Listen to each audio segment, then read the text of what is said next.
and welcome everybody. Thank you so much for joining us for a new episode of Anewgo of New Home Sales. I'm your host, Anya Chrisanthon, and joining me today is Rob Krohn. For those of you who need the introduction, Rob is VP of Marketing with Epcon Communities. I'm so excited about our conversation today, Rob. Welcome to the show. Thank you for having me. So, Rob, before we jump into it, let's talk a little bit about your background. Tell us who you are, tell us what you do, and how did you get into the world of home builder marketing? Yeah, absolutely. As you said, I'm the VP of Marketing for Epcon Communities, as well as our franchising company, Epcon Franchising. Epcon focuses on the 55 plus space, and we are a home builder. We have 6 corporate regions, as well as having 80 franchise builders that build our product around the country. I've been with Epcon for just over 10 years now. I come from a non-home building background. I was in the advertising. Yeah, imagine that. I come from the advertising agency world. I had my own marketing company. I worked for high growth entrepreneurial startups, and then eventually worked my way to Epcon in both sides of our company. I did have Centex Homes as one of my clients for my marketing company. So I did have some experience in the home building space. I actually helped them to launch their 55 plus product here in Columbus, Ohio at that time. Very cool. Rob, we can't talk about marketing without talking about technology. It seems like the two are merging and converging, and I think going forward, that's going to be more so of the case. And so I'm curious about, how do you see technology really shaping the future of home building? And is there any particular innovations that you're excited about? Yeah, I think that's one of the things that I was most excited of coming into the home building space, because I saw the opportunity and the potential of what was there, coming from a software development technology background with a number of the companies I worked for. That was a natural thing for me to gravitate coming over to this industry. Right now, AI is the latest shiny object. That's what everybody's talking about, trying to figure out, what do we do with it? How do we use it? How do we apply it to the business? Just websites in general, virtual reality, augmented reality have all been those shiny objects at various points in the past. And we have to look to those and say, okay, they're employed and people have found ways to integrate it, but has it completely shifted how you do business? In some ways, yes, but not completely fundamentally changing a home building business. But there are technologies such as 3D printing, modularization, robotics, along with AI technology. I think we are really on that first block of all of the changes that those can make into our industry. For us, we use a company by the name of Hierarch, which is allowing us to do real-time visualizations of our homes. And to me, that is a great evolution for what we do with our buyers. Instead of them looking at a representation of a home, they're able to start designing their home. And that takes it completely in another direction. They're making changes to the colors and the structure, and in real time able to see what that is going to look like in the final product. The most important thing that Hierarch has allowed us to do is it ties to our sales and construction process. So many times what has happened in the past, there are visualization tools, but the marketing starts to build those. Meanwhile, construction goes and builds a home and makes changes. And all of a sudden there's a window becomes a door and an entryway changes. But with this platform, real-time changes happen to both the marketing assets as well as the construction plans. So you don't have a lot of outdated materials. And I think those are making a big difference in our business. And it's really what I call a single source of truth. There's one set of plans that's impacting marketing, sales, and construction. Right. Yeah, I definitely am excited about a lot of the innovations, especially in the home building itself. The marketing part is obviously super exciting for me, and I feel like a lot of home builders are starting to catch up to all the cool things that are available. But like you mentioned, the 3D printing and modular, all of that is really, I think, what's going to allow us to fill that huge gap that we have right now with shortage of homes. So, and I think Hierarch's been made its name, right? It came on the scene, so we keep hearing Hierarch everywhere. So I'm glad you guys are starting to utilize that technology. I'm excited to see the whole process from start to finish, and how especially the marketing part evolves, because that's always an interesting journey. So Rob, we recently got back from the International Builder Show. Unfortunately, I didn't get to see you in person. Was bummed about that. It's always a lot of running around and seeing lots and lots of people. But you were on stage presenting, and so one of the sessions you had was entitled "Engage and Keep Prospects Happy: Top of Funnel to Bottom."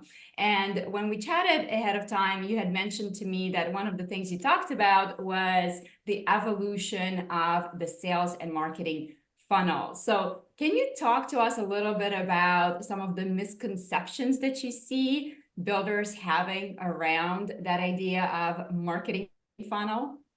Yeah, I think the biggest myth we were trying to bust on stage, it was a great panel. There were some excellent people on the panel with me, but that the funnel is created by home builders who are process driven. Yep. And when you're developing a piece of property of building a home, you have to follow a certain process and go from point A to point B. But the myth is that we actually control the buyer journey at the same time. We have a funnel, we have a process, but the buyer doesn't. In many ways, they're a butterfly kind of wandering around and trying to figure out where they're going to land. So, a big point of the focus of our panel was to talk about we can't control what they do, but we can steer them in the right direction. We can be there when they have questions. We can deliver them visuals and information that helps to steer and influence what they're going to do next. Wayfinding signage in a way. It's go there, go here, go there. And that way you can move them along in their journey by being an effective communicator and showing them what you have and how it fits with what they may be looking for. Mm-hmm.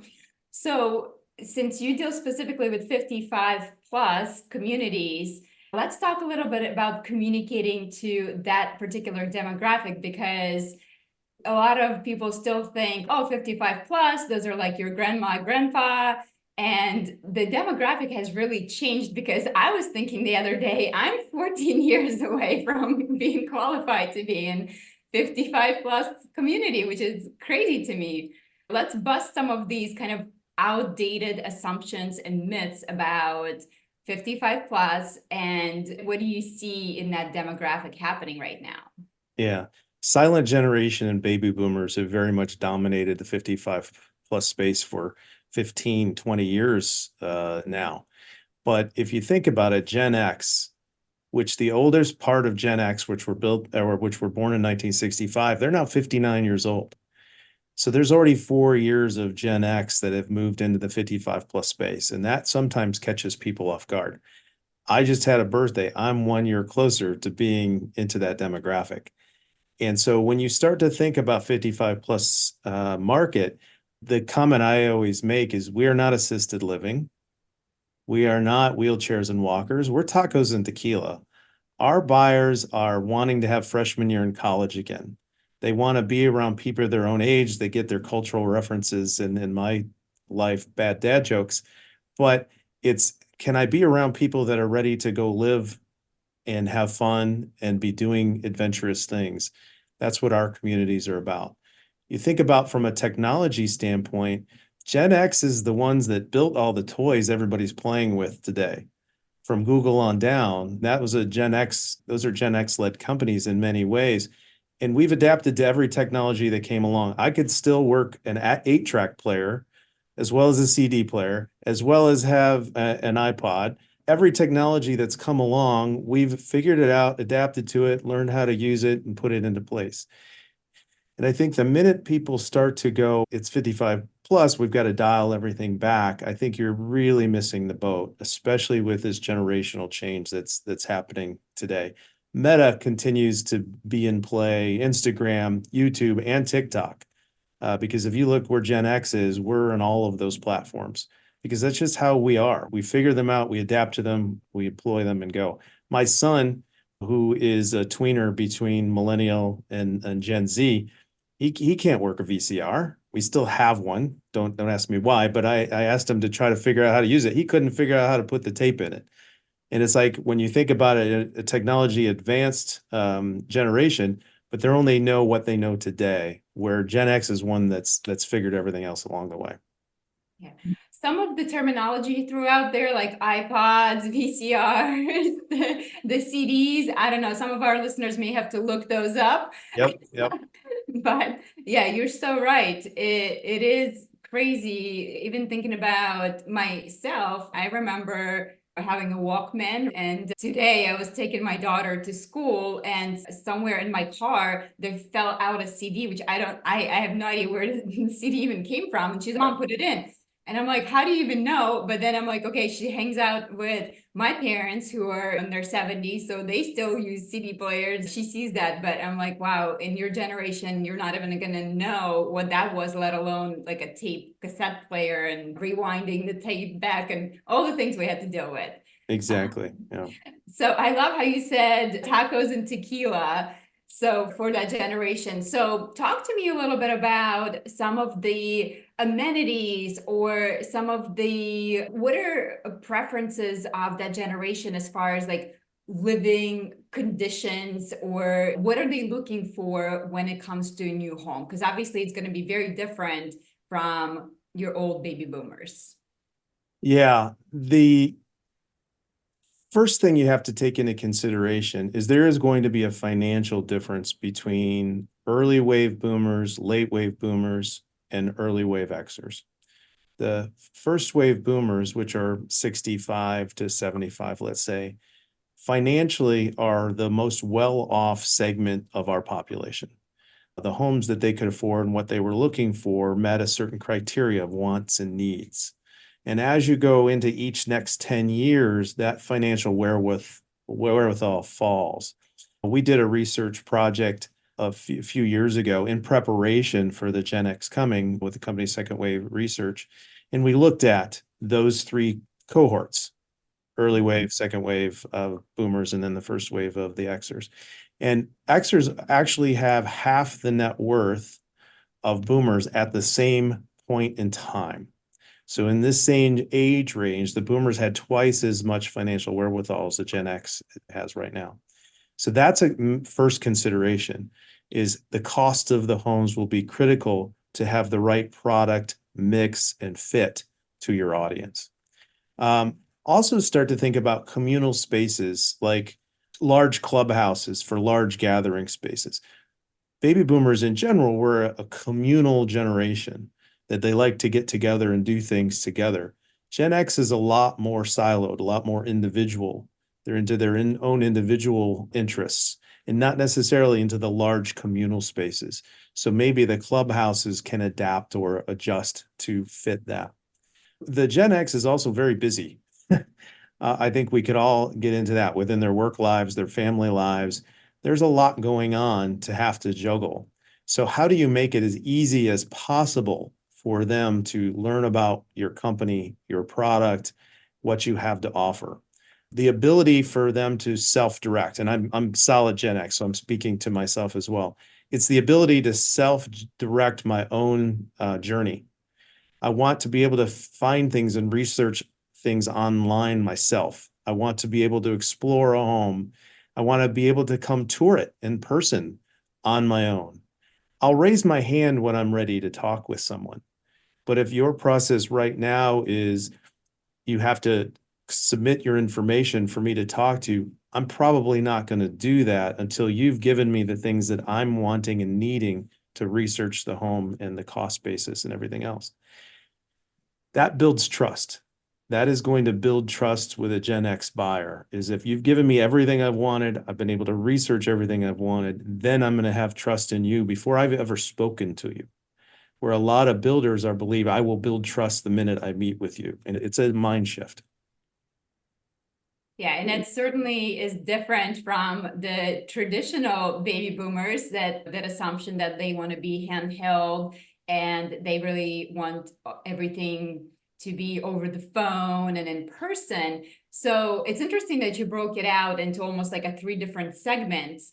So when you think about the type of messaging on your website to appeal to this new generation or generations, because obviously you got to fit those 3 in, what are some of the tools that you would recommend smart home builders implement on their website to help facilitate that process? So like you mentioned, to build trust, to allow them to do a little bit of that self-research. So what are some of the favorite tools that you see and maybe that you guys are implementing with Epcon communities? Yeah, absolutely. And because we're in a generational shift, we've got to have resources and tools that appeal to either type of buyer. So being able to schedule your own self tour and come on your time. If it's 8 p.m. at night and the salespeople have left for the day, my ability to fit it into my schedule, I can come take a self tour and look at that home myself. But we also have the OSC or the sales team that you can come and immediately speak with and have your questions answered. And that's really critical. The path that the buyer is taking, do you have tools and resources for whatever path they want to take, rather than your hard and rigid process? This is how we do it. We gate our information. You have to submit information to talk with us. You have to meet with somebody. I always say Amazon doesn't sell product between the hours of 10 and 5, and you're forced to talk to somebody before you can purchase. You purchase on your time when you want to, any hour of the day. And so it's expanding your ability to interact with a buyer on their terms rather than just on your own.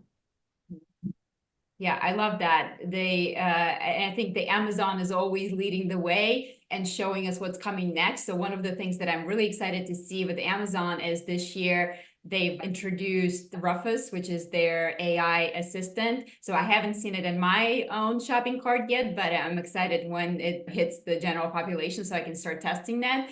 And I know that they're going to be using that same tool to sell cars, a Hyundai that's coming later this year. So they're going to be testing that. And it's always been like such a complex product, right? Like cars or home obviously is even more complex, but now they're going to be able to use this AI that's going to know everything about the cars, right? From warranty to all the questions that typically come up, and it's going to have access to all the reviews from people to really answer some of the in-depth questions that people may have when they're shopping for a car. So I'm always like, if they're selling cars this year, what's coming next? I love that example that you're using of Amazon. And I think home builders are always so eager to, they see somebody online and they want to reach out to them. And it's no, when I'm shopping on Amazon, just because I added something to I don't want that company reaching out to me. I'm still researching. When I'm ready, I will let you know if I have any questions, that is. Correct. Yeah, absolutely.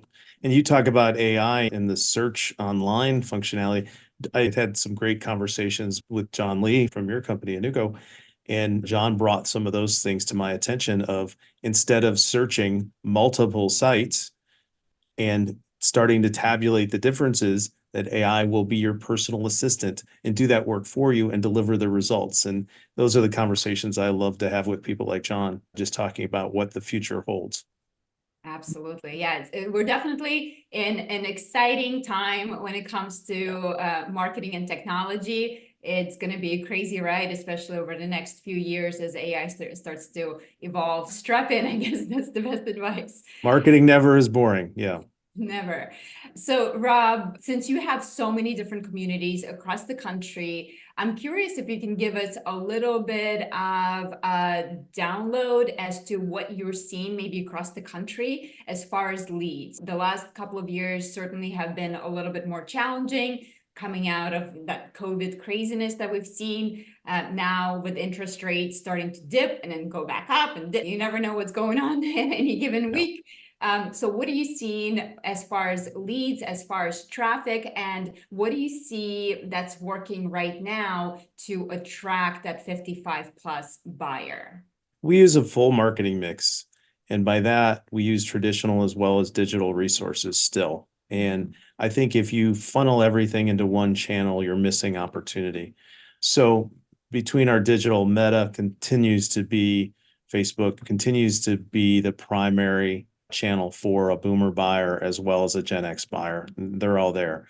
But then it's also with YouTube and Instagram and exploring into TikTok, because although Gen X may not necessarily be generating a lot of content on TikTok, there's also an opportunity there to be creating content because they're on it, they're watching it. How do you create content around them? But we also do a lot of direct mail, and we're very targeted within that because there's less and less mail out there right now. Direct mail actually pops through. Now, is that the leading cause? Did I come in because I got a direct mail postcard? No, but it contributes to the knowledge that you exist, what you have to offer, and how it may fit them. And if the visuals and the language are appropriate to your audience, they're going to go online, they're going to see what you have, and then hopefully lead them in the door. Mhm. So, Rob, you mentioned that at the older generation of the 55 plus buyer segment are the most well off. So I assume a lot of them are going to be your cash buyers, or if they're financing, it's going to be a very small portion of that purchase. So how do you see that fact influence the type of strategies or messaging that you're implementing to really attract or speak to that audience? Is there anything special that you're doing with that? Yeah, one of the positive things about being in the 55 plus space, and I think we have this over every other segment of the home building industry, is so many of our buyers can be cash buyers. But that doesn't mean they're not influenced by what's happening in the news. When you talk about high interest rates and how that's impacting the economy, that puts fear, frustration, frightens people into saying, okay, maybe I need to maybe not make a move. Maybe I shouldn't do something. And you actually have to educate them and say, you understand if you're a cash buyer, you don't really need a loan. So that high interest rate doesn't really impact you. And sometimes it takes a little bit of conversation for them to get that part of the story. Then it gets into conversations. If that doesn't impact you, it's like, how much longer are you willing to compromise on your quality of life? There might be aspects that maybe you played high school sports. I did. I got body parts that still hurt. Maybe climbing stairs every day isn't something you want to do for the next 20 years of your life.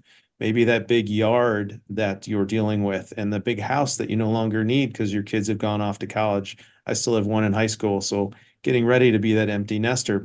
And I go out in my yard and I go, I had bought this big yard because I wanted to play with my kids, but now we're not doing that as much. So why do I want to keep keeping it up? So you really start to talk about those quality of life issues and those compromises they make staying where they are versus where they could go. It's an education process, and you have to do that within your digital, your social, your direct mail. Anything you're doing is, what is the cost of waiting? If you wait any longer, what's that cost to you personally, financially, to stay in your existing home? Yeah, that's interesting that the interest rates still influence the decision, right? You would think it's like, oh, that's probably the best time to buy a home when nobody else is buying. I can probably get a best possible deal. Everybody else is scared off the interest rates, and I'm a cash buyer. But yeah, I'm sure with a lot of them, they don't even realize that they may have alternative financing available to them where they can pull money out of their retirement or take certain other types of loans that may have lower interest rate against their assets, as opposed to a mortgage that's going to have a higher interest rate. So Yeah, to get nerdy for just a second, I'm not scared to do that. As I've done work in neuromarketing with various companies that I've been in various industries. And it's the three levels of the brain. There's an instinctual, there's a feeling, and then a thinking. People get caught up in their thinking brain, their analytical brain. And that's where interest rates and numbers start to confuse individuals. What you want to get back is to the instinctual thought they had. High interest rates equals fear. I'm afraid to do something. And you have to go back to that. What was your gut thought? Why are you confused by the interest rates? It's usually a fear. And if you can start to allay that fear, you're starting to, again, deal with their feeling brain and their instinctual brain to say, okay, those things that were confusing me, I can get past and go to what really matters to me. What really matters to me as a buyer and in my life, and what I want to have in the next 15, 20 years of my life. yeah. So I love the whole psychology of marketing. That's probably my favorite part of it. It's like trying to figure out what really motivates and drives people. So there's a great book, one of my favorites. I've reread it, and I think every time I go back to it, I always uncover something new. It's called Predictably Irrational, I think is the name of it, by Dan Ariely.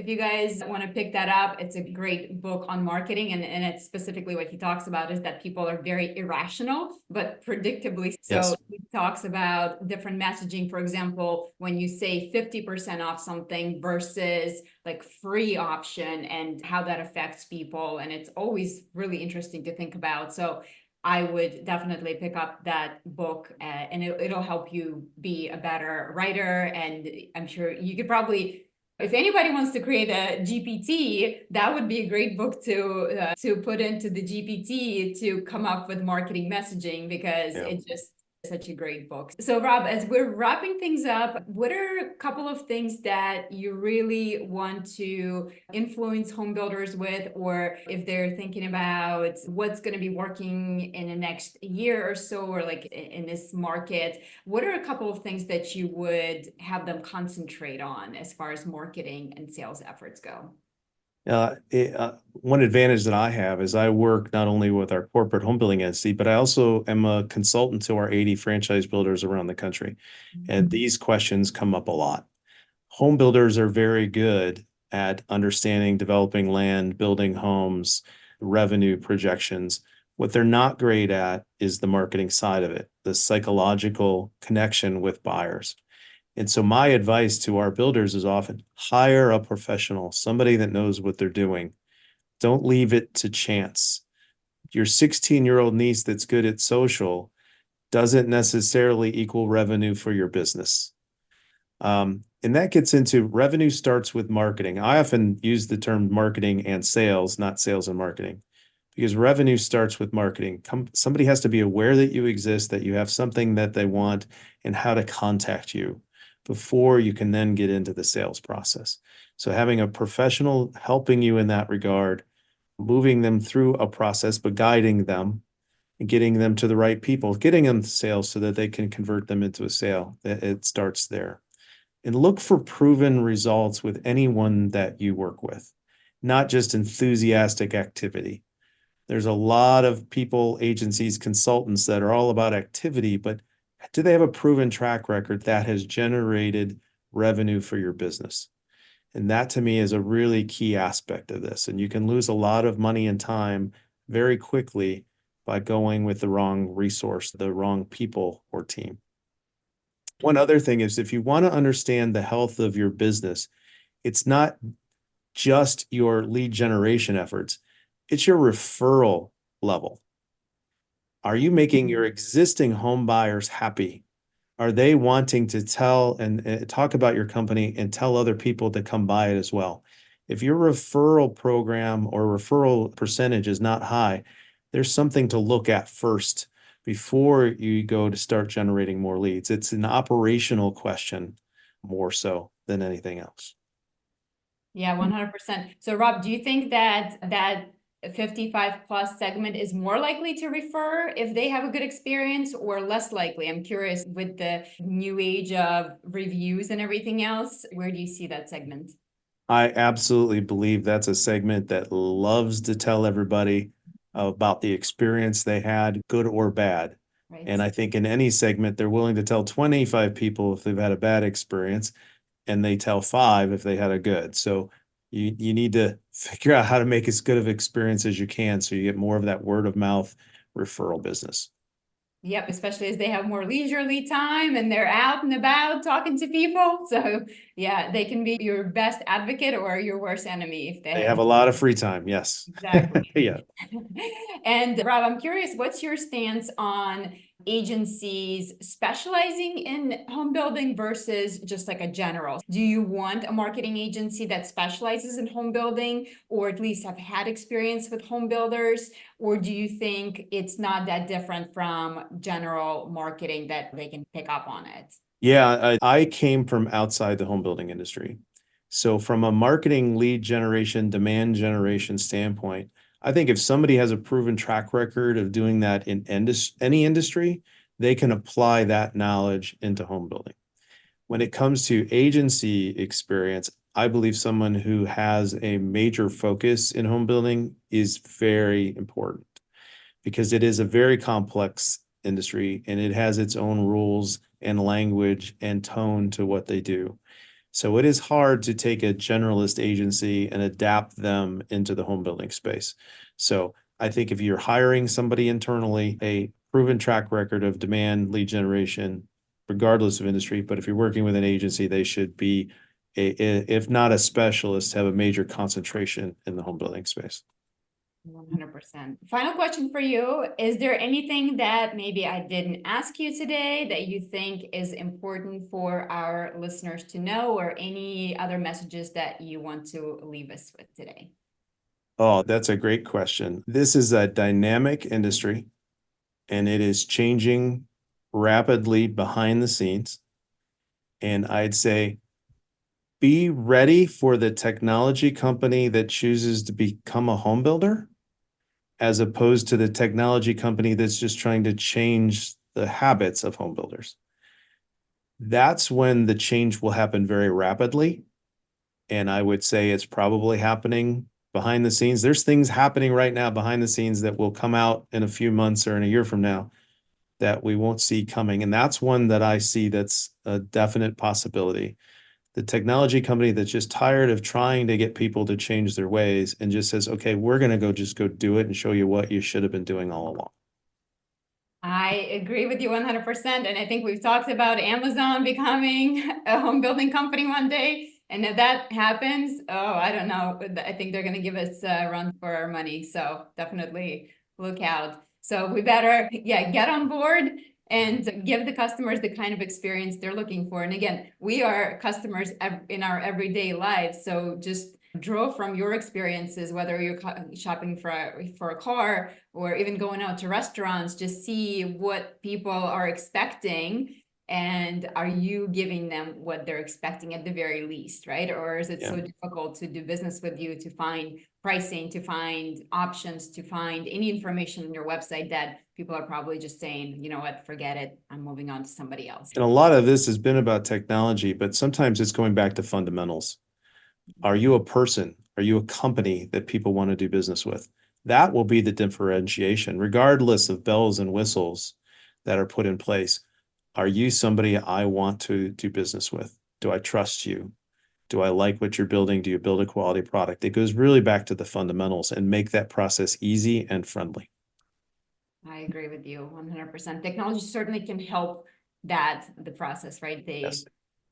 So, Rob, thank you so very much for being on today's show. I really appreciate your time. And I think it's really inspiring to hear your perspective on 55 plus and how that demographic is really changing and changed already. So if you are a home builder and you're serving that part of the segment, make sure you are brushing up, you're revisiting what they're actually interested in. So I love that you guys are constantly investing in additional research to stay on top of that, because again, they're not your grandfather's 55 plus. I appreciate you being on the show today, and tell us if somebody wants to learn more about Epcon franchising, about Epcon communities, if they want to maybe research, if I become part of your network, what types of services I can expect, what's in it for me, where should they go to learn more? Yeah, absolutely. Us as a home builder, you can find any of our communities across the country on epconcommunities.com. And if you're interested in learning more about what the network of builders does and what they get and how the services we provide, go to epconfranchising.com. And any of the other social channels, we have things as well. Perfect. And Rob, if somebody wants to connect with you personally, is there social media, or where do you hang out most of the time? How can people reach out to you directly? LinkedIn is a great place to reach me, just at Rob Krohn. Perfect. And I will be sure to link that in the show notes so you guys can very easily connect with Rob. And again, Rob, thank you so much for being on today's show. And hopefully I'll talk to you again. Actually, I'll see you at Tech Home Builder Summit in a couple weeks. Nashville. So yeah, very soon. So see you in person. Great. Thank you so much. I so enjoy talking with you and everybody at your company. I enjoy everything that you guys are doing. Thank you. Same here. Talk to you soon.